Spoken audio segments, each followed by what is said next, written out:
दोष आता बिनविरोधवरून टीका करतायत। बिनविरोध निवडीबाबतच्या विरोधकांच्या आक्षेपावर मुख्यमंत्री फडणवीसांनी टीका केली आहे। परवापर्यंत आपल्या पराभवाचा ठपका ईव्हीएम करून ठेवणारे लोक आता ईव्हीएम विसरले। आता त्यांनी नवीन सुरू केलं बिनविरोध। आता आले आमचे बिनविरोध।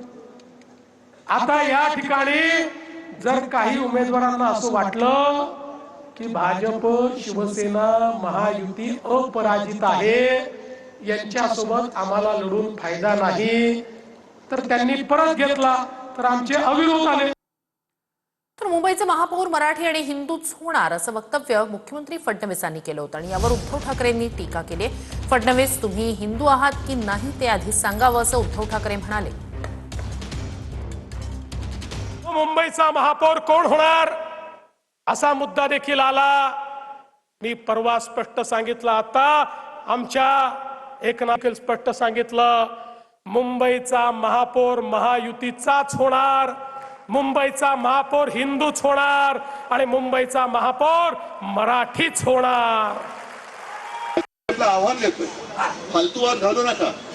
महापौर कोण होणार? महापौर मराठीच होणार।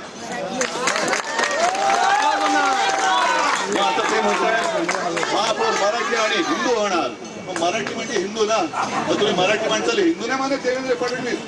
मग तुम्ही कोण आहात ते सांगा, कारण तुमचं नाव मराठी वाटते आम्हाला। मग तुम्ही हिंदू आहात की नाही पहिले सांगा आम्हाला, कारण मराठी आहे तो हिंदू आहोत। आम्ही मराठी बोलणारे अस्सल देश